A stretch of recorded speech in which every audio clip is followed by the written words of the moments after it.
All right, and a hearty shout out to all of you who are observing the Rabid Nation, whether you're a citizen inside, having paid for your citizenship, whether you are, or somebody's paid it for you, which is even better, um, or whether you're just a subscriber tourist wandering around looking a little lost because you're trying to figure things out, or whether you are somebody who's just looking across the border, wondering whether to immigrate to such a wonderful land as the Rabid Nation. Welcome, one and all, to the Rabid Atheist and to the Rabid Atheist Show, and welcome to Thursday.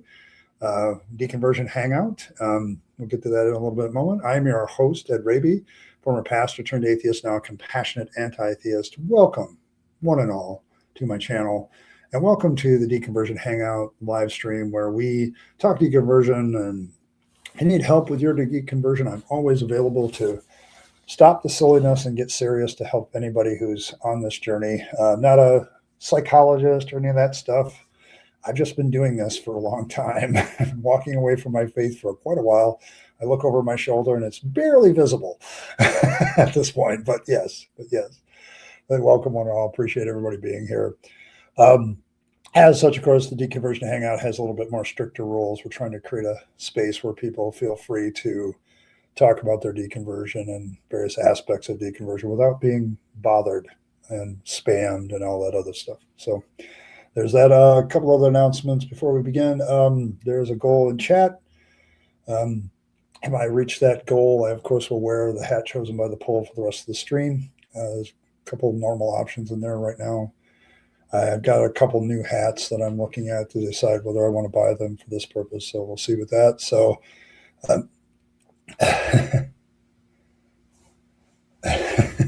yes, it only starts at 7 p.m. Did you know that? The world revolves around my show. At least my world does. Also, you can check out the Discord link in the description. The Fluffalo Fangs is growing slowly but surely, incrementally. It's a good place to hang out and post your memes and talk about various things that are affecting you. You're more than welcome to be there.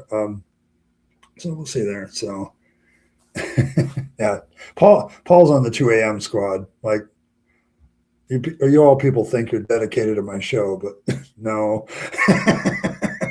No, you're not. All right, let's get a roll call real quick, and then we'll get going with the question, which today we're asking, are apologetics encouraging deconversion?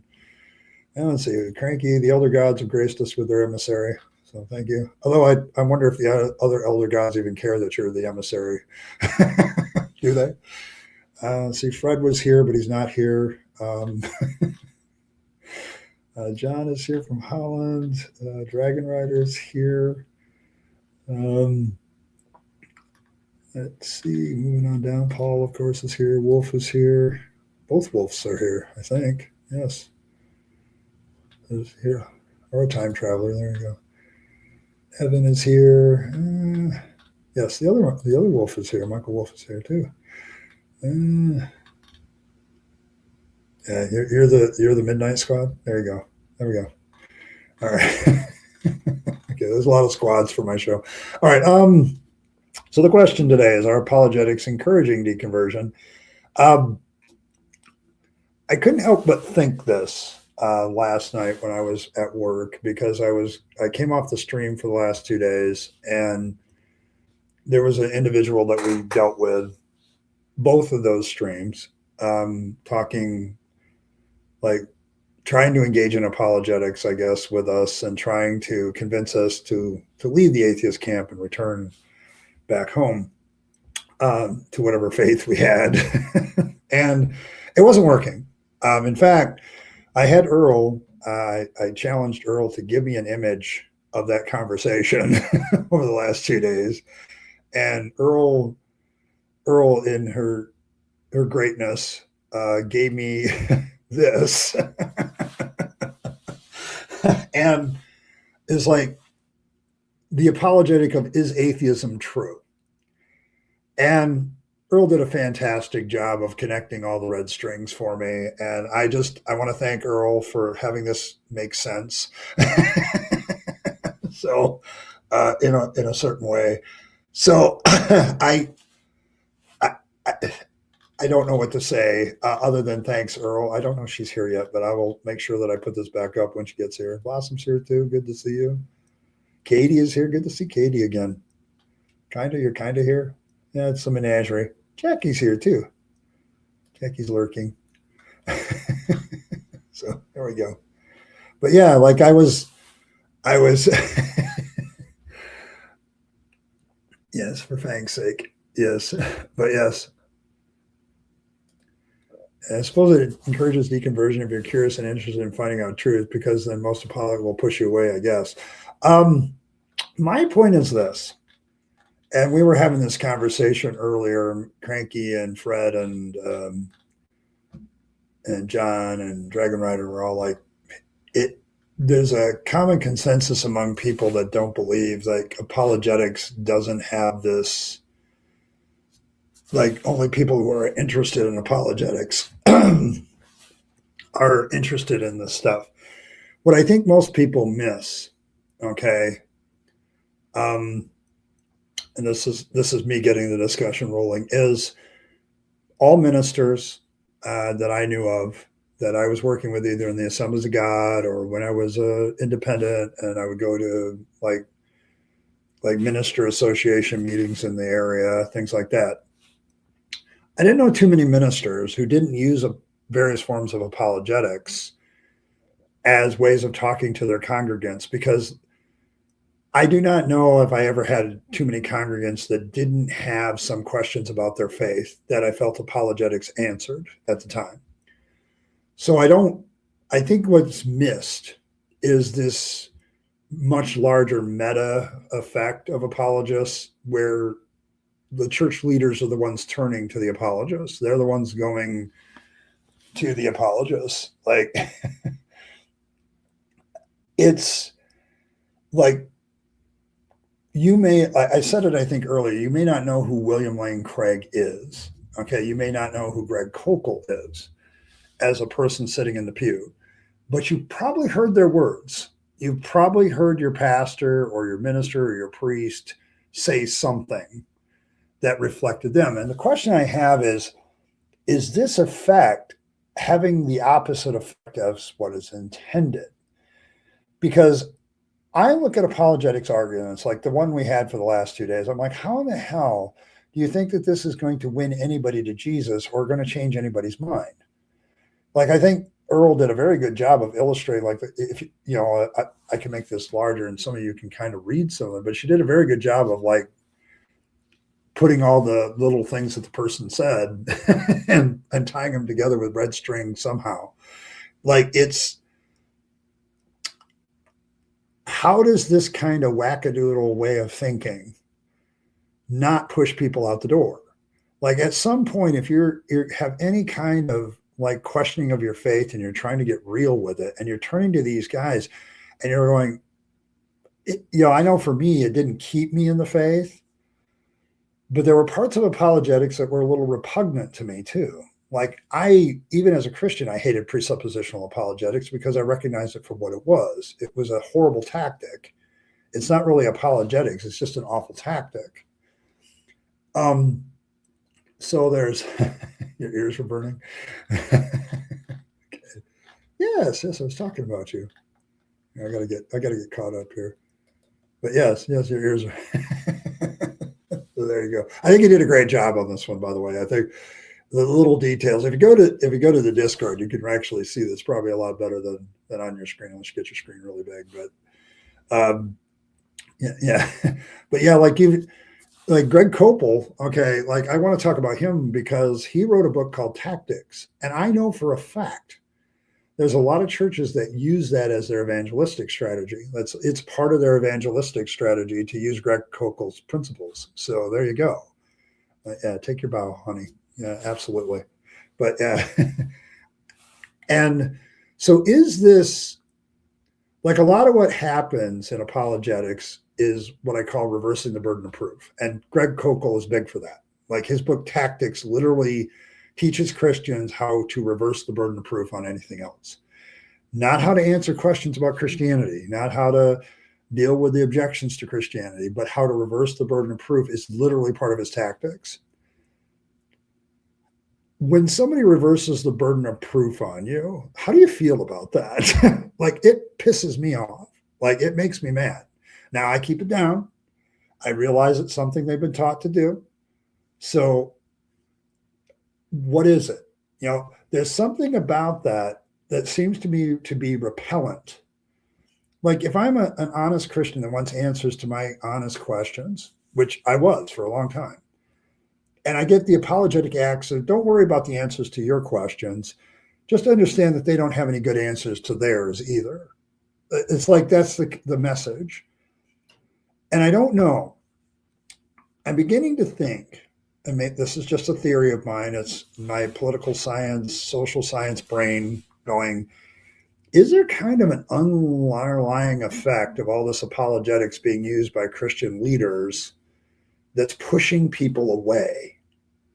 Like they don't seem to realize that's what it's doing, but that's what it's doing. Like it really was. It really is. Oh, you get the cookie and the compliment. There you go. There you go. See?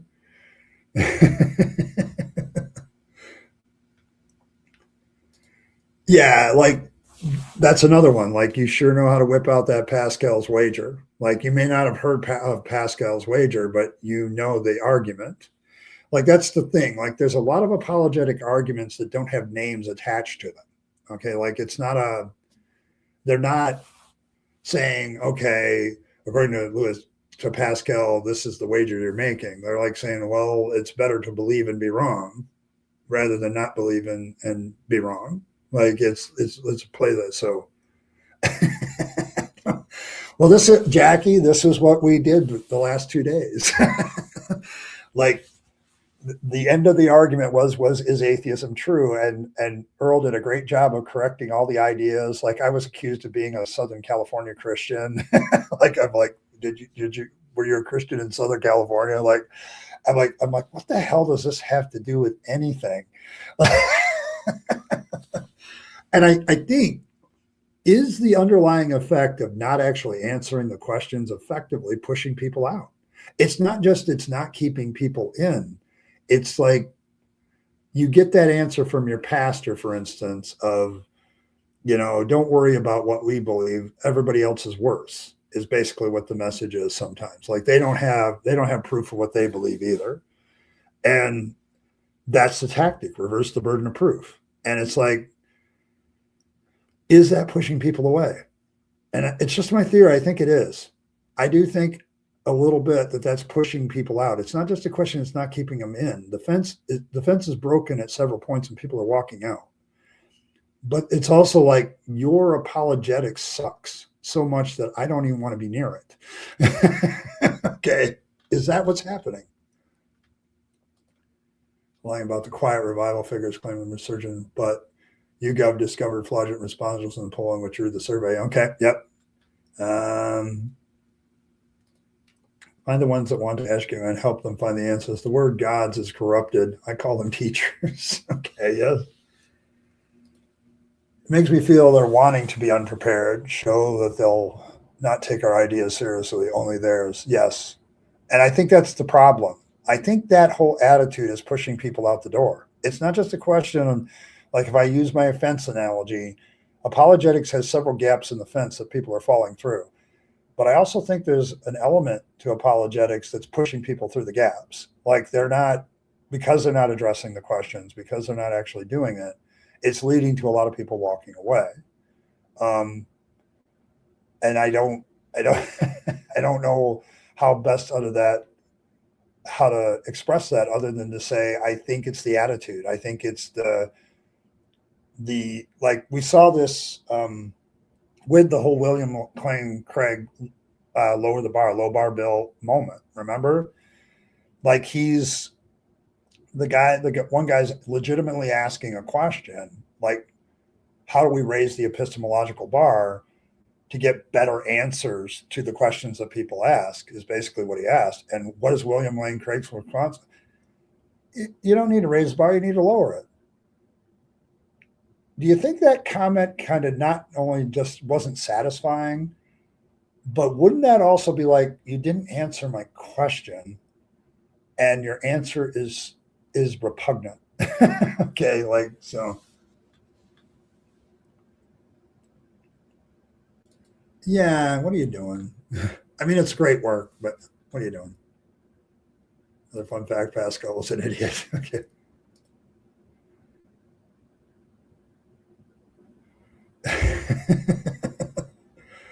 Yes, yes. You hate the string team. You hate the string theories too. Yes, but I'm like th- this is so well done. So yes, but yeah, yeah. Well, thanks, Josh. But yes, the attitude is like because their attitude is let's just give shit answers. Okay, we don't have to really give good answers because we need to lower the epistemological bar anyway. And it comes off like in church. When I was a pastor, I used to hear this all the time. Well, don't think so much. Just believe it.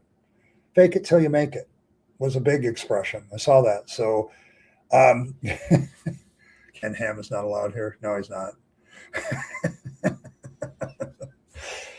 I mean, I had a commenter today that I dealt with, like commenting on the video from yesterday about that's not what Jesus is teaching. I'm like, how to tell me you didn't watch the video without telling me you didn't watch the stream, like. So, and he did admit, yeah, I really didn't watch it. So I'm like, well, then your comment is nonsense. So, so I like that. I love working at night too. That's why I have a job at night. It's one of the few things that doesn't bother me about my job. I'm always up at night. Yes, it's the condescending answers, the dismissiveness, not taking my answer seriously. The last 2 days, if you watch those streams, you can see this guy like literally avoiding my questions. Like for 2 days straight, he avoided my questions. Like I'm like I'm trying to clarify his original question. Like, well, what do you mean by how do you know you're a Christian? And he immediately went to something else. And is this repugnant? Is this a repugnant thing that causes people to go, yeah, I'm going to put my nose up at that and walk away because that stinks? Like is it an attitude problem? I don't know if we can get lower. It was a great moment. It never gets old. Like I don't have that clip like done, but I know a lot of people play that clip just to get a giggle all the time. Like yeah, this thing is so desirous to be true. Even if there's a 1 in a million shot, you should go for it. Like we're going to go beyond Pascal's wager and really roll the dice. So I think this EO guy just read a few books and was testing on this channel. It could be like because a lot of what he was doing is it's like, my God, like that doesn't even make sense. Like it's not, I mean, we're going all over the place here. So yes, and this is, I think, another thing. Like because if a congregant, like I'm going back into my pastor days, some congregant comes up to me and says, "Hey, man, I'm having problems believing in the resurrection of Jesus Christ. You got any good information on the resurrection of Jesus Christ?" It's like, and if I turn to the apologists, like let's say I go to Coco and Tactics and I read him. So, well, it doesn't matter whether we have good evidence for the resurrection. What matters is there's no good evidence for anything else. Go ask anybody to prove their point that it didn't happen. So don't engage the problem. If I were to go to that congregant and say, man, don't worry about that part. Worry about you. What you need to realize is nobody has good arguments the other way. Like, just ask them to believe what they believe. Like, my friend is giving me shit about this and this and this. And it's like, no. You tell them, well, prove your atheism, prove your non-belief. It's like, and here we have it, the red string theory that was being used the last 2 days. Like it ended this way. Is atheism true? And it was at that point I'm like, okay, I'm dealing with somebody that doesn't understand that they are atheists about most of the other gods too. Like they don't even get that part of it. But yes, they were always trying to reverse the burden of proof on us. And it's like, whether atheism is true or not is irrelevant to the question of whether your God exists. Okay. Does your God exist? Okay, is a question. So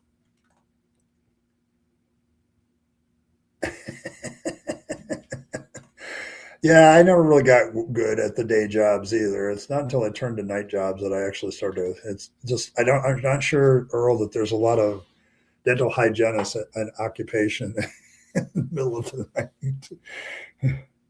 It would have to be like a specialty clinic that deals with third shifters, probably.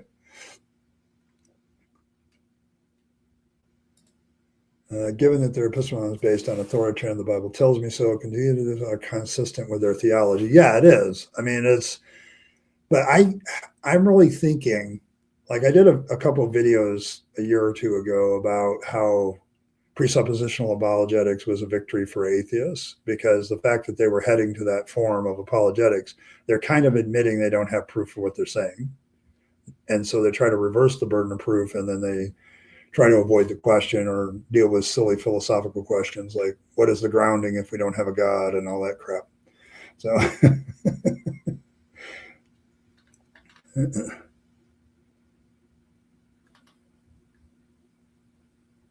yeah, he wouldn't answer any of your questions either.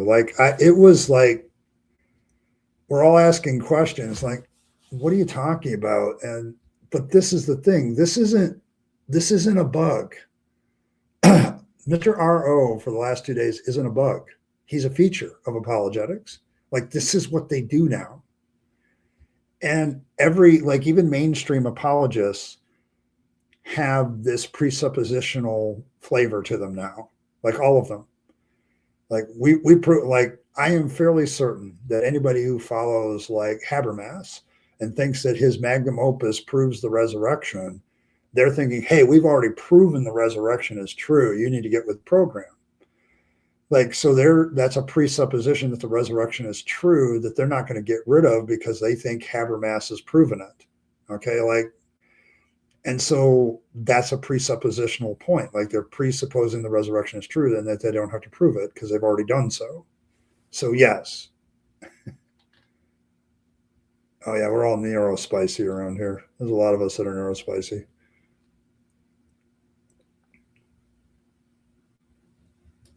That makes you, they don't follow state laws very well, so it makes you mad. Yeah, okay, there you go. Hey Nathan.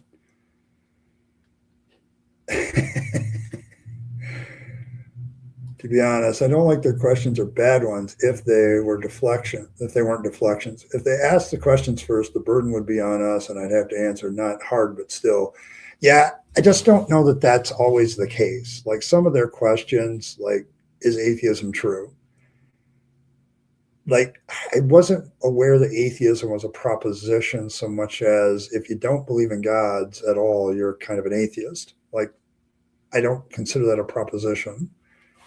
Like, I don't consider myself a Thor atheist. I don't believe in Thor as a real person, but yeah, it's no burning your dinner today. And all the gotcha questions prepared, rehearsed in the shower. I never thought about rebuttals. That's on them, not us. Okay.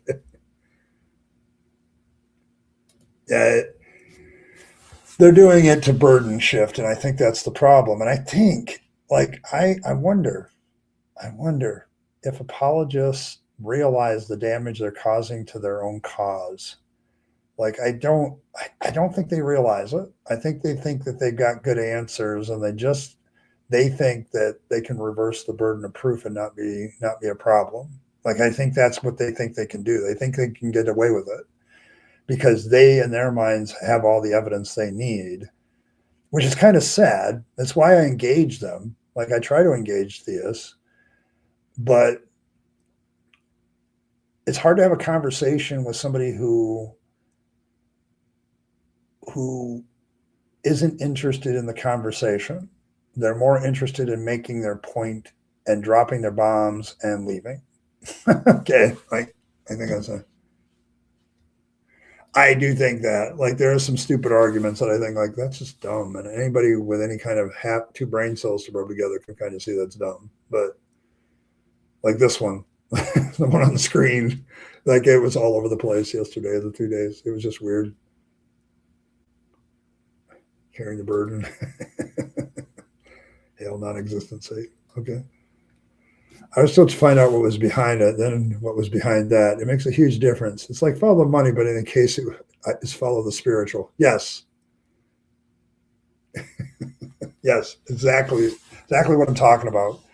Like the apologists, when I was getting advice from them, when I was a pastor trying to answer questions of my congregants, that's exactly what. Well, you need to look behind this, and you need to look behind that. You need to look for the deeper meaning in this, and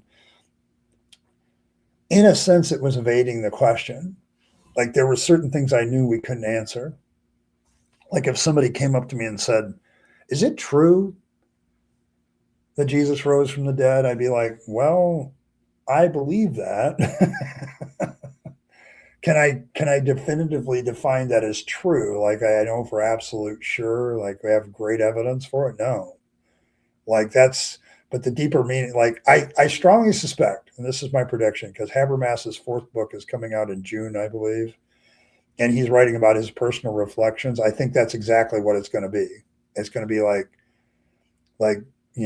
my personal reflections on the resurrection are what lead me to believe and stuff like that. There's a spiritual connotation that I can't get rid of, et cetera, et cetera. And he's going to head down that route.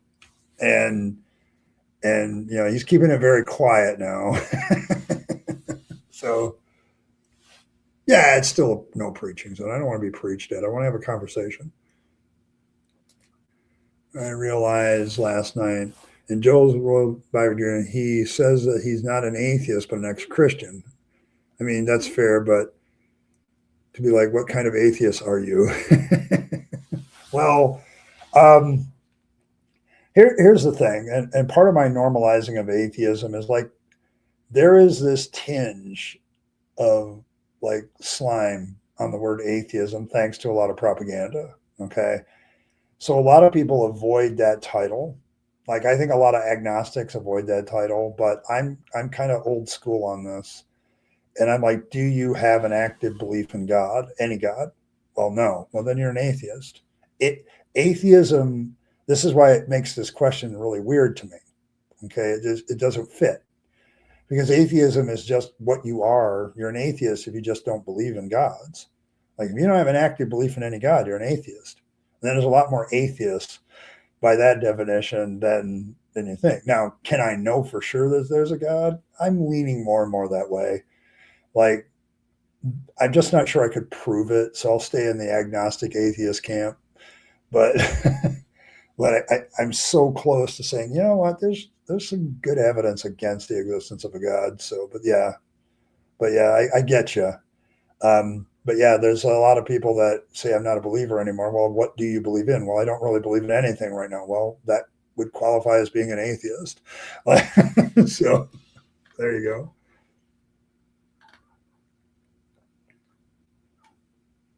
Oh, he thinks it's Santa. Okay. Oh, there you go. That's a good job. Actually, that's a really good job, believe it or not.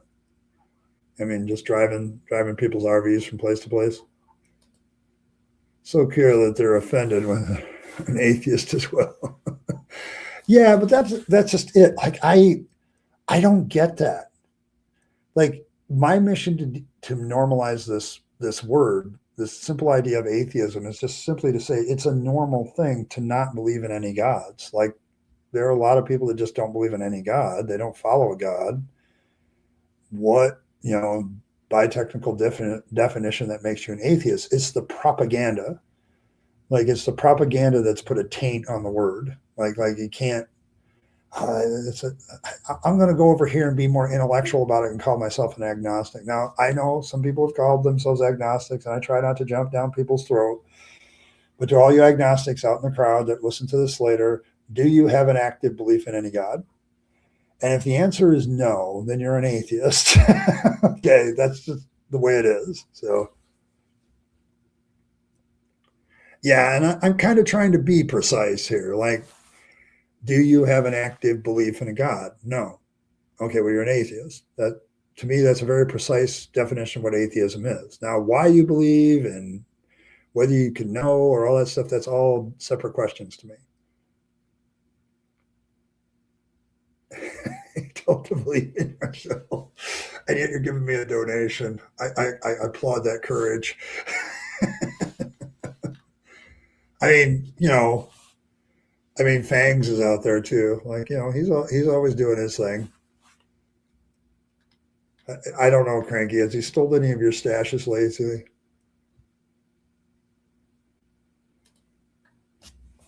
This is what I'm talking about. I'm not trying to, Muhammad. So what? Um, Kings and sons steal long distance bloodline females for wives from society. Agree or disagree? I what?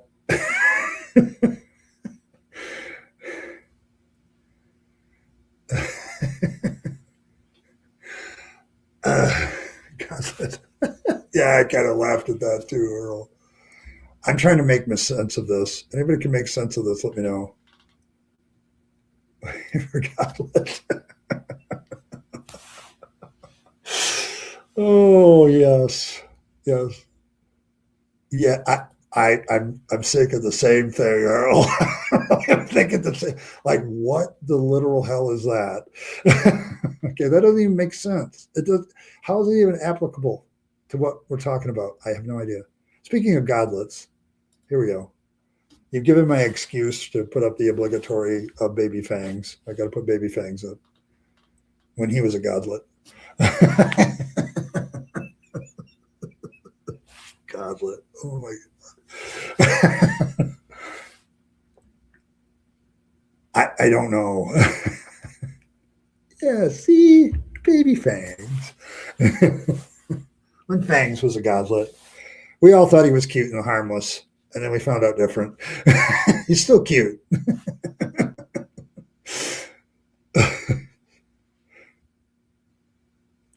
Yeah, yeah, theism is a pretty broad brush stroke. So, like, I've been accused, like, I've had family members, why do you call it a theist? I said, well, if you believe in a God, I guess you're a theist. But, like, that can take a lot of different forms of, like, deism. I'd throw deism in theism camp, and monotheism, polypantheism. Like, it's a broad thing. So, I'm not sure about spiritualism, though, because I know some Buddhists that don't have any personal gods, but they have very spiritual views of how reality works. So, why do I have to agree or disagree with this? I'm still trying to figure out what you're saying too. I think you need. Is English your like first language? I mean, I'll let a lot go if it's not. So, Godlet. Okay, I can do that. I can do that. There you go. If we get the holy bunny hat on my head today, I can make it superficial dogma too. So, and there are multiple gods, but you worship only one. Yeah, that's kind of what was going on in ancient Palestine at the time of all that stuff. Like, everybody had their little god, and they were fighting with each other. So there you go. Well, that the appropriate offerings have to be made. Yeah, yeah, thanks for timing that guy out. By the way, I'm not sure what that discussion was going to end up, but it wasn't going to be fruitful. Yeah, like talking to the dead. Yeah, there are people that I guess have spiritual beliefs that, like, they believe in ghosts and stuff, but don't necessarily believe in gods. I've ran into a couple of those. Like, they believe in spiritual things that we just don't understand. Yeah, I can go, but but if you ask them, do you have a belief in any God, and they say no, they're still an atheist. So they're a spiritual atheist. They're a spiritual atheist. I grant that. So I'm not one. Like, I still haven't seen any good evidence for all that stuff.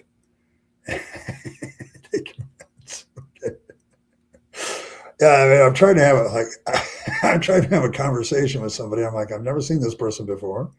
Welcome, but like, and I applaud him because you have to be a subscriber to this channel to talk and chat. So he's been a subscriber for at least 20 minutes in order to talk. So kudos to your patience, but my God, if you're going to wait that long to say something in chat, please say something coherent. Okay. Off topic, you have a new term for Duggerite. I think that's already been taken, Katie.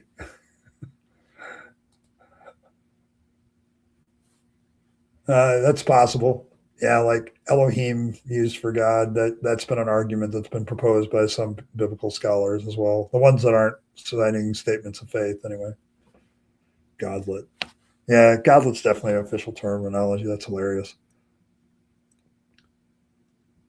You believe in polytentaclism? Okay, so all right, there we go. You can see the mind from pantheism to Hinduism with an infusion of Zoroastrian and yeah, like there is definitely like if they're using older source materials in the OT and just knitting them together, you can see the influence as it happens. Like there's definitely like the Babylonian mythos is definitely there in like the first books of the Bible, but it does start to shift as they get into the history of Israel. There's definitely moving away from the pantheism, polytheism, to more to a hentotheism where everybody has their own personal god and goddess. Like a lot of them had like gods with their consort goddess, and Yahweh was no exception, by the way. That's why the Asherah thing is a thing. So he had a consort goddess, and then they diminished that as they became more misogynistic in their viewpoints on life. So see if you see anything. And don't talk about meds. But you've taken them though. I'm not like and it's like past 2:00 in the morning. You're getting closer to 3. You believe in a holographic universe, but you don't want to be within it. That's the point. There's monotentaclism in your pants. You know, the elder gods are present, so tentacles are kind of their thing. So, like, yeah, we have a resident expert. So, more tentacles are more fun. Okay, so we're going to have a theological debate about tentacles. I guess it makes as much sense as anything else theology debates about. Yeah, I mean, I am so close to that, Paul. Like, I know for sure that like the Abrahamic gods, no, they don't exist. Okay. I'm not even really sure about Jesus anymore the more I look at it. So, but yeah, yeah.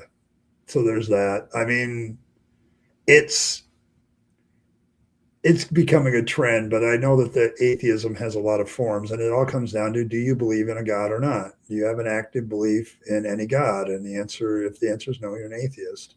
And it's like people fight against that idea. It's just a fact to me. So, great shades of Darius. I mean, it could be possible that there's something about something we don't understand. Um, Maybe we don't have the ability to measure it or whatever it is, but a lot of the research I've seen into ghost research, I'm not impressed with. Like there's a lot of made up shit in it, and that's the problem. Like I'm sure there's been some real scientific studies about ghosts, but I'm sure the end result is inconclusive. So, yeah, I'm talking about tentacles to Earl. She likes them. Zombie. Well, yeah, but like this is the issue, isn't it? Like proving claims. Like how do you do that? Like let's say the fluffer wants to engage the possibility of ghosts. Okay, do we have ghosts in the doctrine? Do we have ghosts in the dogma? No, not yet. Um, so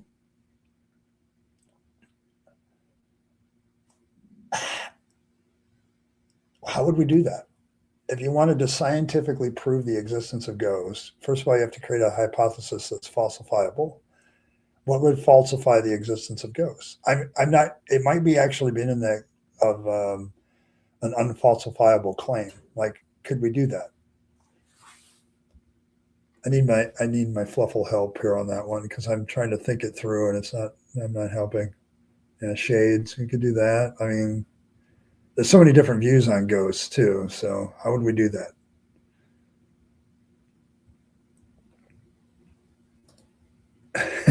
Probably.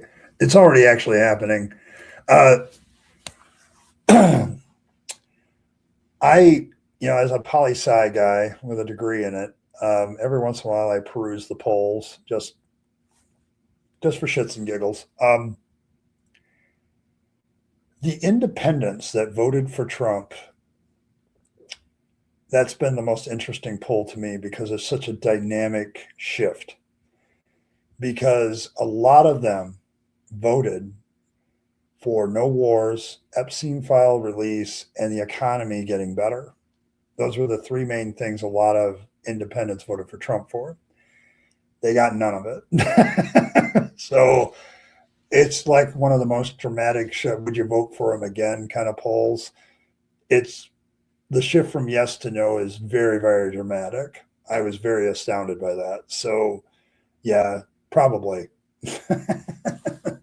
But whether it's pushing them away from Christianity, I think that's already happening for other reasons. But like, I haven't seen like this revival everybody's talking about. Somebody else was talking about the revival in the UK that's been reported, and now it's been kind of debunked as BS. I think the revival in the United States is the same. It's BS. Like, I don't think that's happening. So we have Walking Dead. Yeah, that's probably true.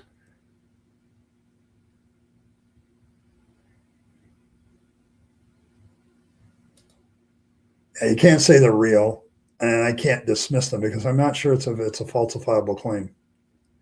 Like,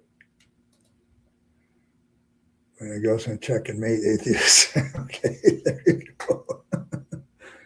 Yeah, unfortunately, the spirits of people. Yes. The next time someone asks if you're a god, say yes. Yeah, yeah, yeah. Sigourney Weaver proves ghosts, I guess. Yeah, or that we like to watch the movie. Yeah, like it's independents are very interesting voters. There is a political theory that they don't decide elections as much as getting out your people that will vote for you decide elections already decides it. Like there's a lot of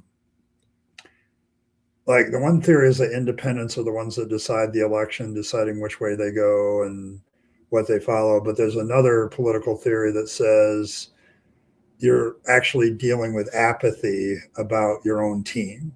Okay, the the Republicans won the last election under this theory because they got a lot of Republican voters that normally wouldn't vote to vote. Okay, that was the actual tipping point. But whether the data supports that, that's another matter. But there's also the theory that independents, the guys in the middle, depending on which way they side, are what decide elections. So, but you never know. Those are the two theories that people try to apply to every election. Is it one or the other? Although that could be a false dichotomy. It could be complete other things. She proves aliens are in the dark. Okay, yeah, that's true. And bleeding into one another. I'm not saying I believe it, but if ghosts were proven in that way, I'd be okay. Well, like, okay, yeah, like I could, like remnants of something. Like, I don't know. See, I'm just trying to see, okay, if you were going to try to prove ghosts exist, okay, how would you go about it? I mean, and we might learn something of why we can't prove God exists too. I'm a God, I don't believe in myself. A moderate leading left is my level, yeah. So Schrodinger's God. Okay. Is the God there in the box or out of the box? Is the box closed? Is the God still in it? If Fangs is in the box, is Fangs still there if the box is closed?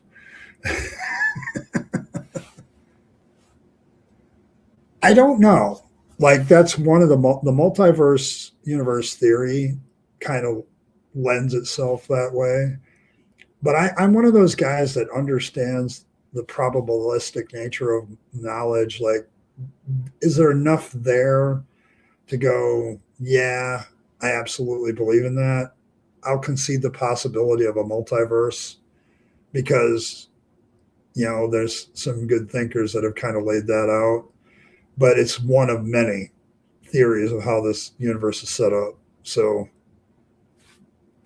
Fangs is looking ghostly now. Do we have a ghost Fangs? Like we could take ghosts, we could have Fangs standing there wrapped up in a mummy being semi-translucent, like so you could see through them. So I, no doubt, but that's kind of what I'm talking about. Like the millions of dollars, how's it spent? Like political strategists, Josh, do this all the time. Do we spend the money getting our people that we know will vote for us out to vote, or do we target the independents with our money and our commercials? Like that is a question that political strategists ask. Like, what's going to win us the election? Okay, are we going to go after people that are going to be apathetic unless we motivate them to vote, or are we going after people that might vote for the other side, but we want them to vote for us? Like, do we go after the moderates or do we go after the people in our own party? Usually, very little money is spent on trying to convince the opposition people. But yes, there's a lot of money spent, but it's often who it's spent on, like which one are we targeting? So, yeah, I have that version of things, don't I? Yeah, well, yeah, he's fuzzy logic. He's fuzzy. I'm kind of there with you, Katie. Like I'm an independent classic liberal, and I just give me a reason to climb on your bus. Where are we going? So,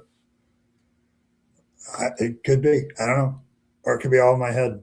See, that's the thing about proof. Like people use the word proof in a colloquial sense, but trying to find, making sure you keep your evidence in a way that's you understand. Like, okay, there's stuff that kind of makes me lean 70% this way, but I can see the other side. That's actually a good way to think about things. And there's a lot of things in this world where it's like, I'm shrugging my shoulders. I don't know. If there's one thing getting rid of God has really done is it's made me realize that there's so much knowledge out there and I just never am going to know it all. Like at the same time, I want to be very humble about what I do with it. So, but yeah, I'm not sure that. See, though, that's not a ghost fangs. That's like a horror monster fangs. I want a fangs passing through a wall, something like that. A cute version of fangs passing through the wall. I think cuteness is part of, like, I mean, look at this face. Like, cuteness is just a part of who fangs is.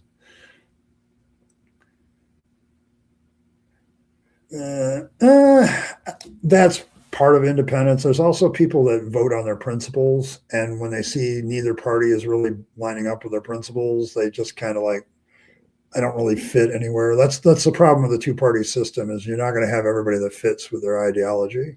Political ideology is much more complex and messy than the right and left want to make it. Like even the designation right and left isn't really a good way of looking at it sometimes. So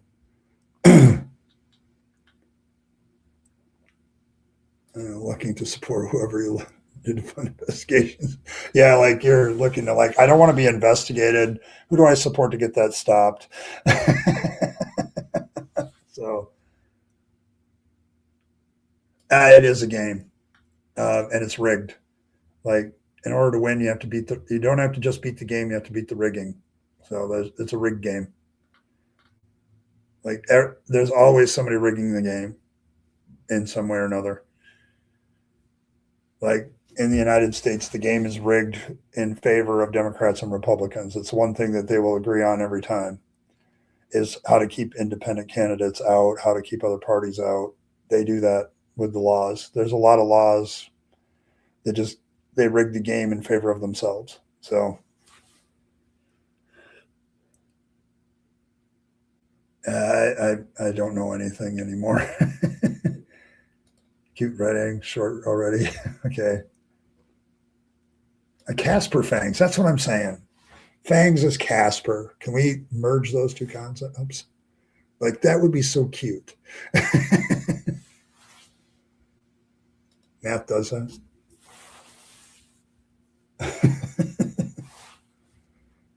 Cute bang, short over. As a kid, I had the hypothesis that the smallest part of an atom or other universe. Well, hypothesis when you're 11. Yes.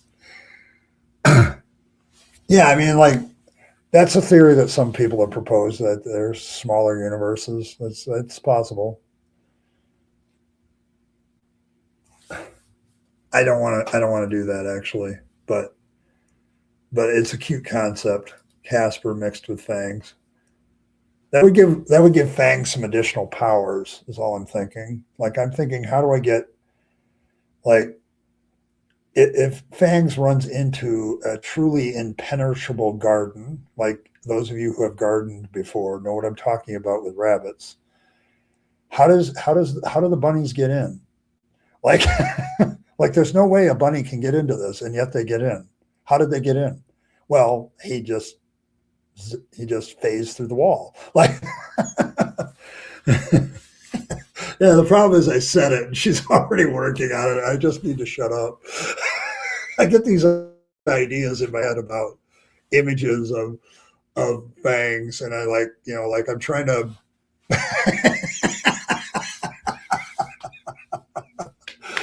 oh man, I'm sorry, Cranky. Oh, but there you go. Yeah, they chew on their fence, but like, what if the fence isn't chewable? Like, how does fangs get in? All right, folks, I'm going to take my 2 minute break and I'm going to be back. So, like, what other superpowers can we give fangs these days? That's a good question to end the stream on. Let's have some fun. But so let's see what else we can do with fangs here. Like, he's growing. He's a growing deity. He's young. What else can we do to help little fangs be a better deity? What powers and abilities can we give him? That's my open question. And if we're only 2 super chats away from, I don't know, what do we got on it? It's the newsboy. So it's not the Holy Bunny hat right now, but it could happen tonight. It could happen tonight. But I'll see you in a couple.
All right, I am back after my little break. Let's see what happened.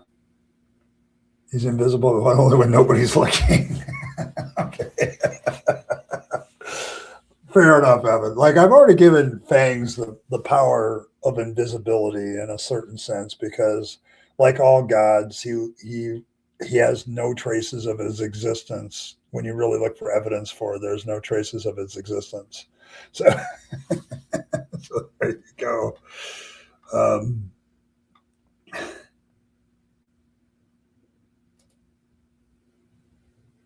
All right, all right, all right. Well, that's the thing. Yeah. Book report on Peter Rabbit. There we go. I mean, it gets. I'm going to be honest with physics, Jackie. It gets a little weird at both ends. Like the big cosmic, how big the universe is, kind of scares the shit out of me. But the other end of how small things can get scares the shit out of me too. So there you go. There's a little bit of Killer Bunny from Monty Python and Fangs, Nathan. I mean, I know you're fairly new, so the Fangs lores probably you're still catching up. But when we came up with Fangs, it was twofold. Like, there's a lot of things that went into it, like closed captioning. Every time I said Rabid Atheist, it would say Rabbit Atheist instead. And so that kind of like, okay, well, I can get mad about that or roll with it.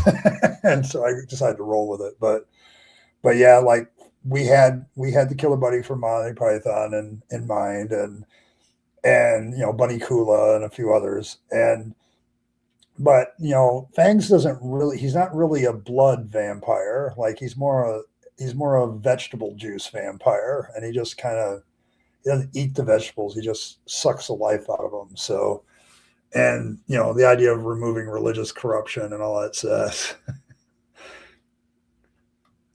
that unbelief disturbs Vader. Hey, good news. Yeah. Library cards are always important.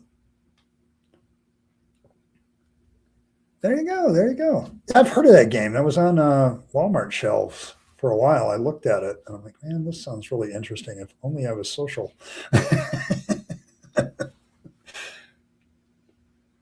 He doesn't really do that. Like killing people, like he doesn't like the taste. Like it's kind of gross. Like his idea of eating people, like, it just doesn't taste right. So got to work on the seasoning. He may be coming to Cranky someday to get tips on how to eat brains, I suppose. Actually, that's a pretty good one. Dan Barker's Godless is a pretty good book. I think I've read that once. Um, got a He's done a few other ones too as well. But Dan Barker was kind of instrumental in my deconversion, so he's good. Maybe they may not have to save face and they look like everything's okay. Came down with fangs. Chaos happened. Yeah.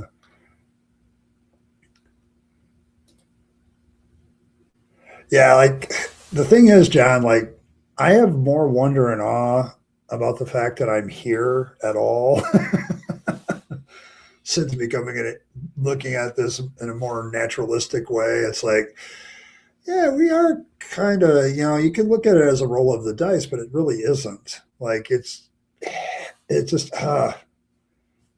there's so much to know now, and there's no way I'm ever going to know it all. Like I said it last night, I'm like listening to the history of Neanderthals. Like there's a whole bunch of things about hominids right now that I'm just interested in, and so I'm just listening to, to documentaries on various hominid species that aren't Homo sapiens, and it's very very interesting what they know. Like the creationist trope. Oh, they don't have a lot of bones or evidence is like could fill like the top of a table, and it's like no, that's just straight up not true. Okay, like when you like because they're laying out the evidence and stuff and all the things that they've learned based on like Earl probably knows this already, but how you like which teeth get worn out tell a lot of things about your occupation and how you live your life. Um, like plaque on teeth can conceal ancient teeth in particular can conceal little bits of what people ate, back in the day. There's just so much to know now. And how big the universe is, how small the universe is. It's just fascinating me. I'm never going to catch up. Like, and I just find it a much more enjoyable world to live in. So, well, he has the ability to write minds. Okay. He has a funny bite. Yes, he has a funny bite. I can. Just don't worry about it, Nathan. Just grab a carrot, circumcise it, and leave it on the edge of your garden. As long as you feed the bunnies, like outside your garden, he'll probably be okay. I can't guarantee anything though. This is a religion with no guarantees. We're actually being honest. My parents hooked up. Yeah, Gut Stuck Given is pretty good. Yeah, she's a good channel. Oh my gosh, some of the stuff she does, awesome stuff. Yeah, like I've been like listening to documentaries on early humans and stuff like that, and it's like when you get rid of the mythology of creationism, there's a whole nother world of how we got here that's much more fascinating, much more interesting. Like, and holy shit, did we go through a lot of stuff to get here? Like, it's amazing to me now. Physical space opens up a whole, yes, like if you get into astronomy, like there's so much there. Like you'll never come to the end of it. Like if you get rid of the stuff that narrows your vision of what stuff is, it's amazing. Like I've always loved space, and after I left the faith and I started listening to all this stuff that we know from spectrum analysis and all this other stuff, it's like, oh, we really do know quite a bit, but we still are so ignorant about a lot of things yet. And it's just, yeah, darn Homo sapien. Yeah, GG is a force of nature. Yeah.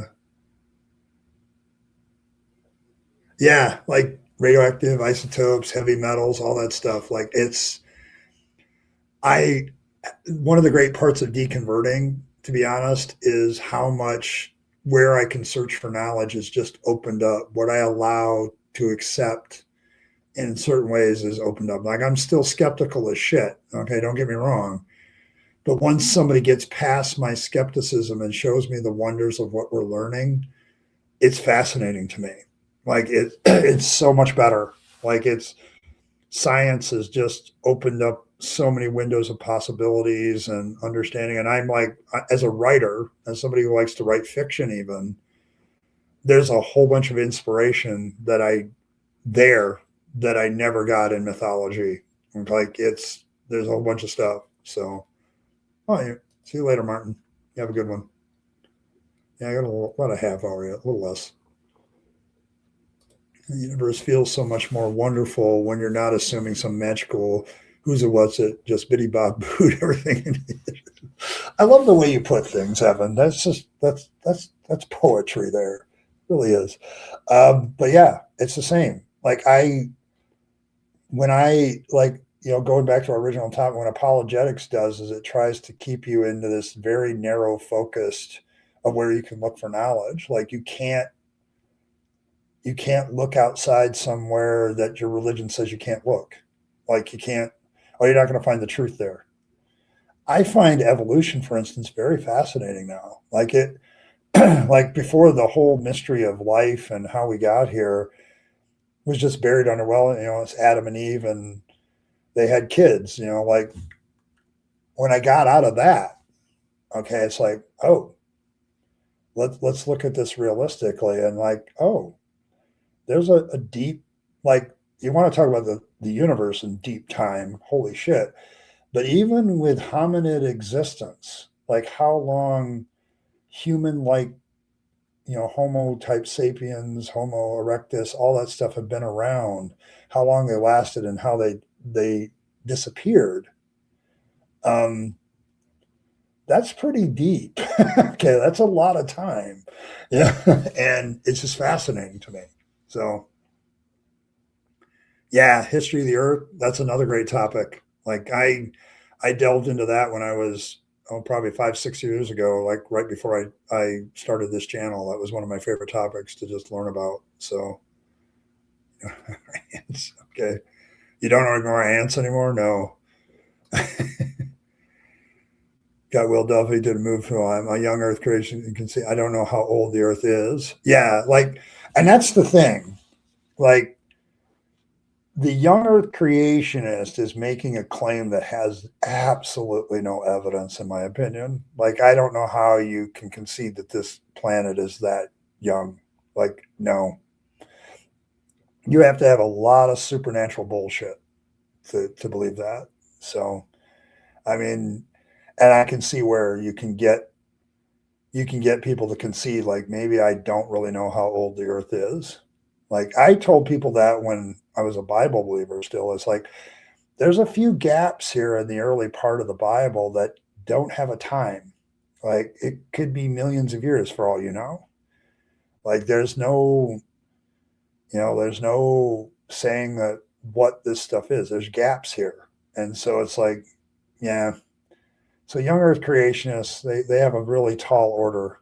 And the fact that I think it's a good one to see, like, guts like Gimid, good on her. Like, yeah. But it's like, I think that's actually one of the more easy ones we could do. Yeah, like, we're nobody. Like, that is very humbling, Paul. Like, you think a lot of yourself until you realize how small we are. Like, that line of thought, like, Carl Sagan's Pale Blue Dot got me thinking along those lines after I became an atheist. And I suddenly realized, you know what? We're kind of dumb thinking we're so all that. Okay. Like, I don't think we're all that.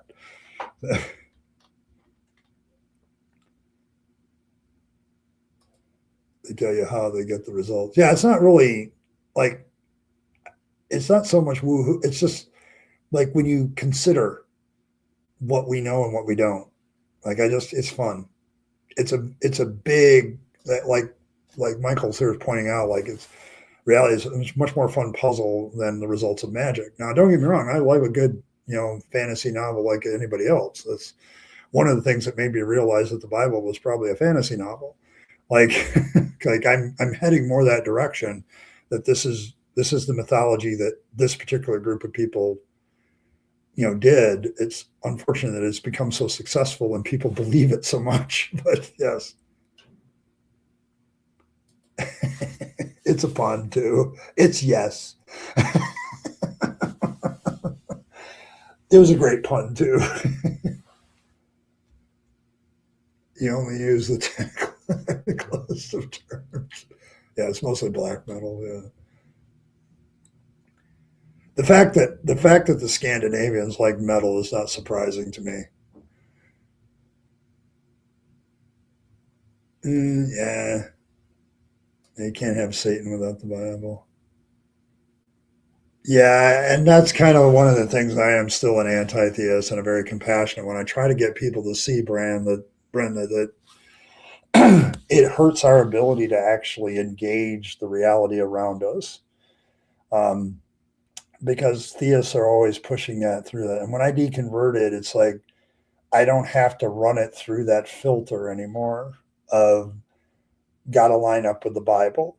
If it doesn't line up with the Bible, it's not true knowledge. Well, now I can, like, set that part aside. And yeah, it really does hurt your ability to understand reality. Like, having theological beliefs really hurts your reality. Like, it doesn't allow you to do that. So yes, that was one of the things that I listened to last night, because um, Neanderthals actually had, for considering the Stone Age, very advanced medical tech. Now, they debate whether they got it from Homo sapiens or not, but then there's evidence that, like, they were doing this long before the Homo sapiens came around. Like, and like, they knew how to splint bones, they knew how to treat certain diseases. There were certain plants and herbs and stuff that they knew had medicinal properties, and they would use them.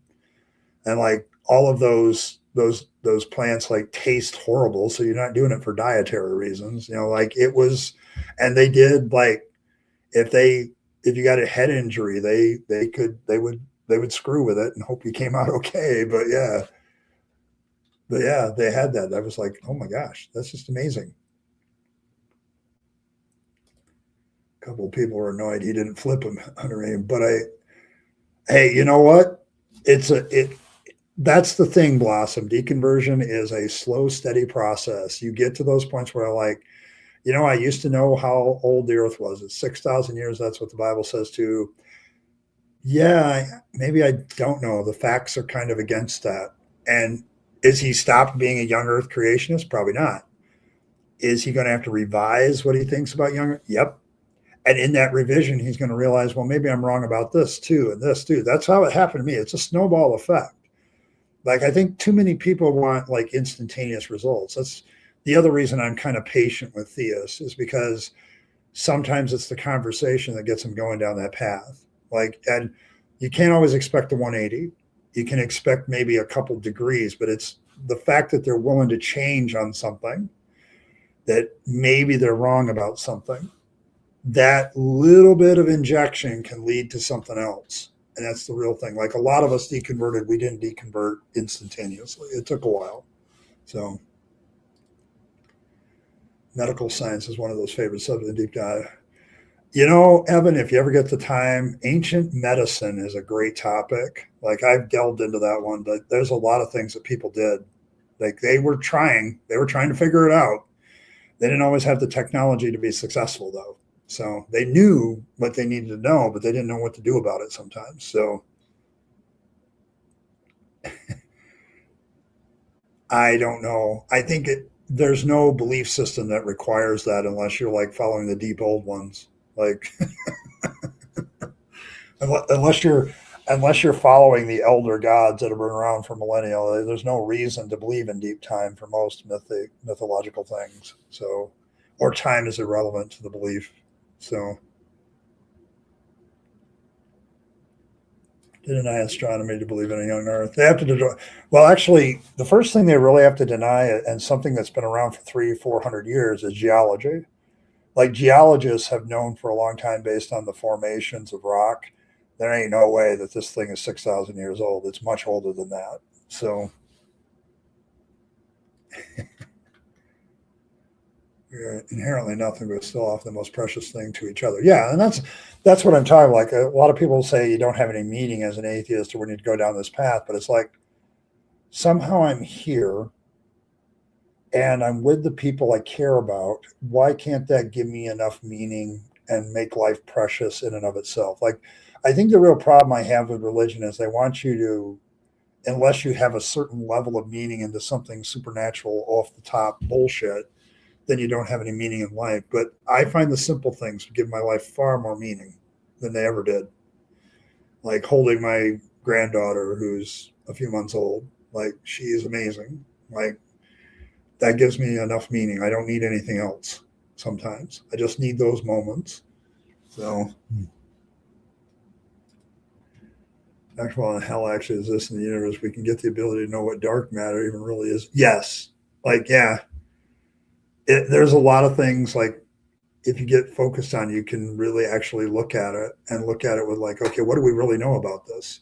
Like, and this is cool to me. Like, I feel really, if there's one major regret I have, like, I had when I was in high school, I had a very scientific mind. I aced physics and chemistry and advanced chem. Um, I was really good in math, up to a point, like, and due to one of my middle school teachers being an asshole, I ended up in a lower math than I should have been in at start, and so I had to endure a year of bullshit math that it was too easy for me, and they never caught it. So it was like, there's an element in my life where I could have gone down a scientific path, and I would have probably by now discovered so many things and enjoyed learning so many things that I would have been maybe much happier. And living in that world, I don't have to deal with people as much as I did as being called into the ministry. So, yeah, hail Satan. Yeah, like, there's good records in ancient Egypt about the medicine they used. They were interested in this stuff, and they had some stuff that actually worked. Like ancient medicine is an interesting topic, because I don't think the desire has changed much. It's just the technology has changed. Our understanding of what actually goes on in the human body has changed. Our ability to fix it has changed. So it's fascinating. So it's fascinating. One of my kitties is even named after my favorite medical history people, but I've been so overwhelmed that I tend to stick to current science when I have spare time. Yeah, I get you, Evan. I get you. You're spending too much time listening to that rabid atheist guy. I'm kidding. Wasting your time with that guy. What the hell? No, I appreciate everybody being here, man. I'm doing 5 days a week is much more bearable when all of you show up. It makes it a much more enjoyable event. Um, Study the universe much more, and we will find it doesn't matter. I don't know if it doesn't matter. I think it matters in that we understand it. Like there's a lot of things I do for knowledge sake. Am I ever going to use the Neanderthal thing in real life? Probably not. But I just enjoy learning about it. And so to me, I think learning is learning.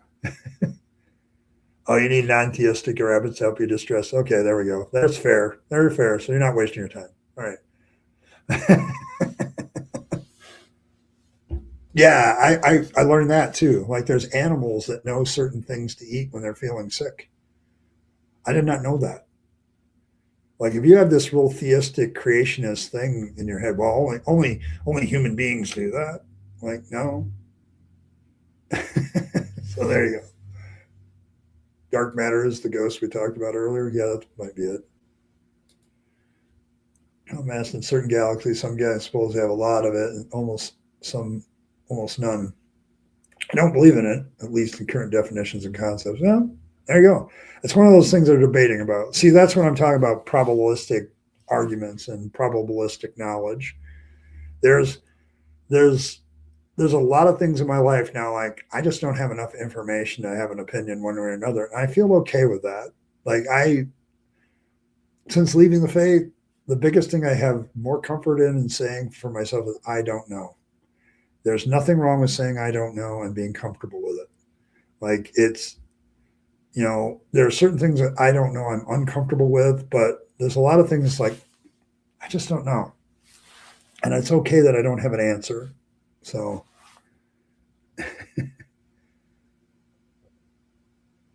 gay too, and they have gay relationships. Yes. Yeah. You might say they're bisexual, so doesn't matter. Okay, I get you, John. Oh man. Yeah. But yeah, like I don't know. I am far more in awe of the world than I ever was.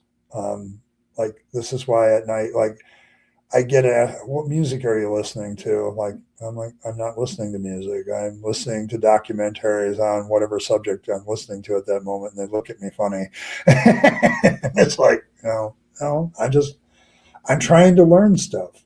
And I find learning enjoyable for its own sake. So it's like, so there you go. Yeah, yeah, like it does. Does that label even make sense? And as we are animals, does it really make sense for us either? Like there's a whole like I look at some of that stuff, Michael, and maybe you can enlighten me a little bit if you have any more knowledge than that I do. But I look at some of that stuff and like, is that definitions of like human behavior, are those imposed on us by religion or do they really actually make sense? Like, do some of the definitions even make sense? So,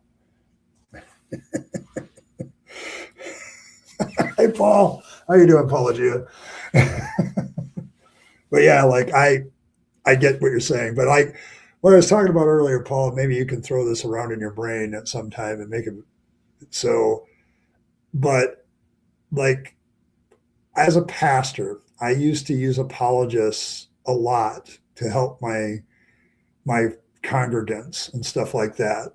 But yes, I get to the point where I think sometimes apologetics is actually detrimental and actually the analogy I use is like apologetics didn't help me, stop falling through the cracks of the fence and leaving the faith. But I think there's elements of apologetics that like pushes us out. Like there's bad answers and Like I use the example of Kokel's tactics. Like there are some churches that use tactics as a way they do evangelism. And like reversing the burden of proof is just one of the most annoying things that I experience. And so does that push people out? Does it push people out of the faith? Is it, it's not just that it doesn't keep people in, the fence doesn't work, but are they pushing people through the gaps in the fence? That's my question. It's just something I've been thinking about. Uh-oh.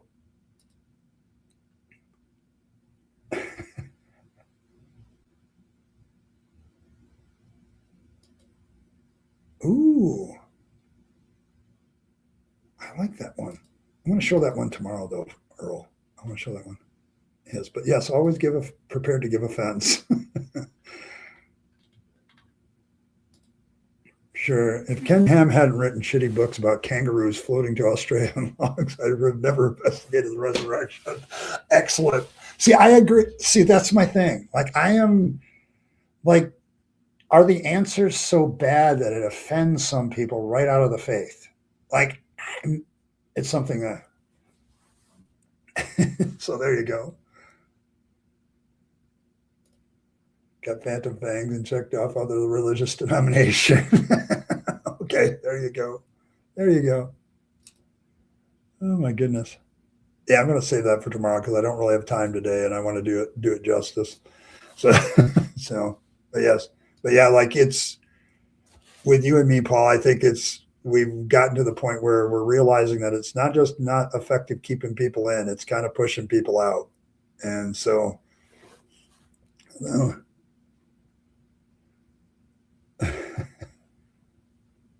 Yeah, he fits the bill. Fit that bill. Yep. Yeah, we get turned off by bad apologetics. So yeah, it's kind of one of the things that bothers me.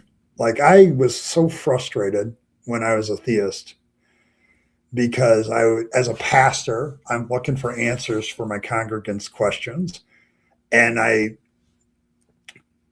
would get. Yeah, yeah, that's a great idea, Earl. We'll do a sneak peek. If you go to the Discord for the Fluffalo Fangs, you can see Earl's latest artwork. And we're also checking off one of the other religions on the list. But yeah, like I fit the bill of, I used to get so frustrated as a pastor. I go to these apologists and I'm like, this is a horrible answer. Like it's a bad answer. And it would just frustrate the snot out of me. And eventually here I am. I am now the rabid atheist, the devout worshiper of the atheist deity fangs with cute eyes and everything. Like this is where I've come. So yeah. Oh, keep your head down, Ron. Depends on how your brain is wired to some extent, but I love that you're such a public example of genuine. Okay, so see, we're Apologia fans over here. We are. We are. But yeah, I sensed a lot of frustration in you and Shannon Q in your last video too, Paul. Like there was definitely some frustration in your voice. Show Paul the new piece. Yeah, I can send it to him. I will. But yeah, yeah, but yeah, like I've. It's amazing how apologetics actually pushed me out. So yeah, you gotta go. You're gonna go to the Discord to see that one. I'll show it again tomorrow. I want to do it justice and talk about it. So, and I don't have time. I've got like 5 minutes left, and I got to get out of here. So, yes, I got to. Yeah, I agree with you, Michael. Shannon's part was great, and I saw she just did a video herself about this too. So I'm going to have to watch that one too. The conspiracy. Oh, the conspiracy one. Yeah, I can pull that one up. There you go. Yeah, this one. Oh, this is a conversation I had with a theist for the last 2 days. Oh my gosh. All over the place. Red string, the whole bit. So, yeah, the CGI fangs one. There we go. Yes, but I think I saw Shannon did one on the same subject. Like she's going after Wes Huff too. Like I agree with her.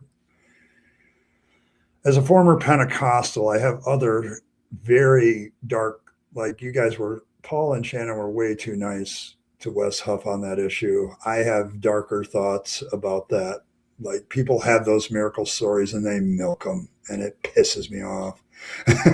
so, so there you go. So, yeah. But yeah, like I think it's something. But yeah, like this is the CGI. I'm supposedly a Southern California former theist, so I don't know what the hell that is. But yeah. All right. Let's see. I got about 3 minutes left, and then I got to take off. Team coffee table. Yeah, I would give it a watch. I got to give it a watch too. But okay, I'll give you my 2 cents as a former Pentecostal about miracle stories like that. The guy knows. He knows that what he had, you can recover from it. He doesn't care because it's a great story that it's a good story that's a miracle and it gets him clicks and likes, and it pisses me off because I used to have people in the church that were that way, that would get attention to themselves because they had a good miracle story, even though I knew that medical science would do that, that could do that, or their condition was something that was actually recoverable. And I have far darker thoughts about Wes Huff now that I know that. Like I'm like, oh, you rat bastard. Yeah, she's got killer boots on. There you go.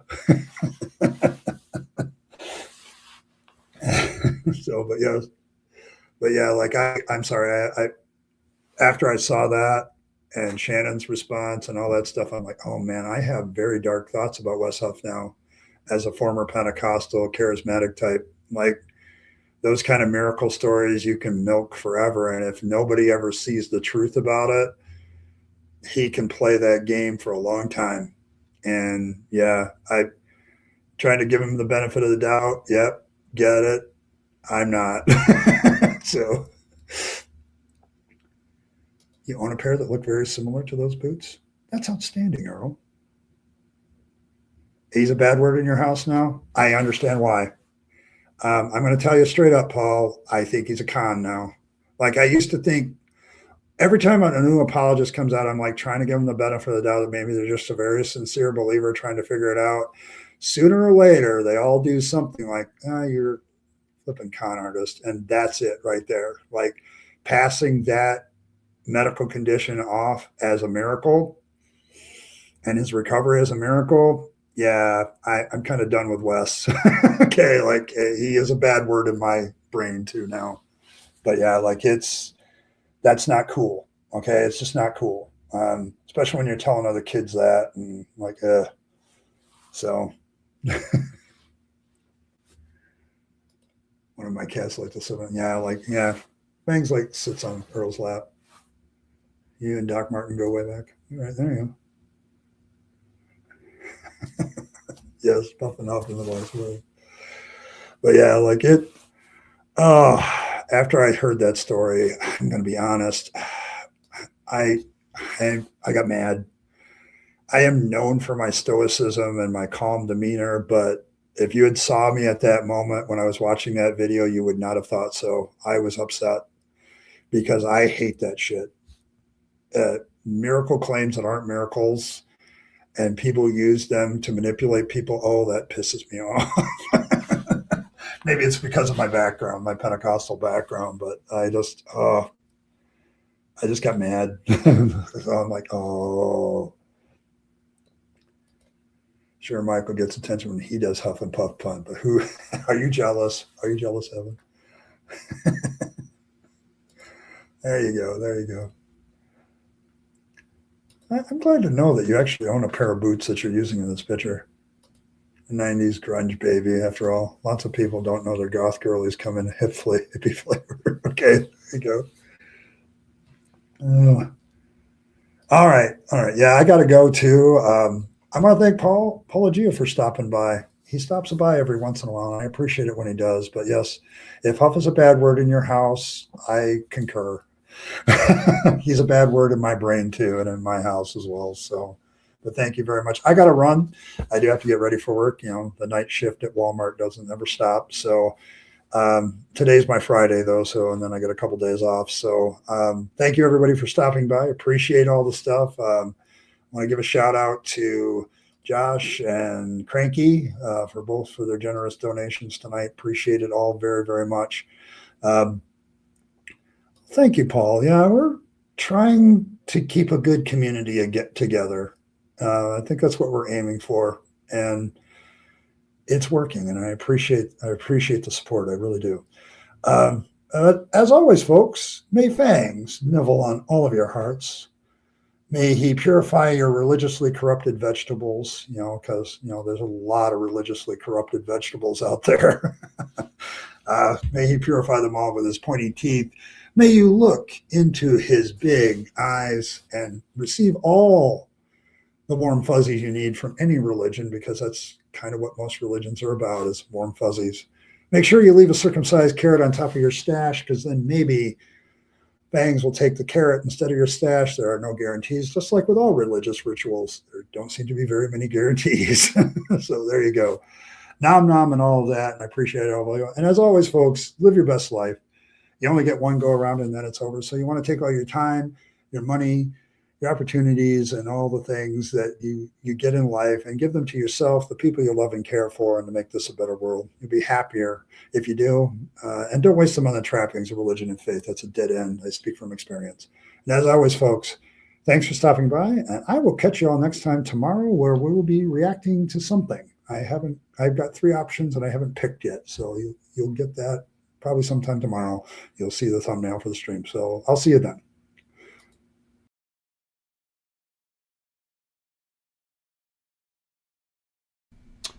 Hey, thanks for sticking around to the end to find out how you can support the channel better. Of course, there's always the normal notions of just hitting that like button, subscribe to the channel, hit your notification bell, and share the video with your friends and family that you think would be interested. That's always very appreciated. If you want to support the channel in a more tangible way, there's several options. You can super chat or super thanks in the comments or during a stream. Those are always very welcome. But you also can become a member of the channel. Members have certain perks like getting the videos early, things like that. They also have some good custom emojis during chat. So all of these things are good benefits to members, but they also support this channel and its work to continue to normalize atheism and deconversion, for which I'm very appreciative. It keeps me going, and it keeps me as a content creator being able to do more and more as a content creator. So if you choose those methods of support, thank you very much. And I appreciate you once again for staying to the end and listening to other ways that you can support the channel. Appreciate it. Thanks, and I'll catch you next time.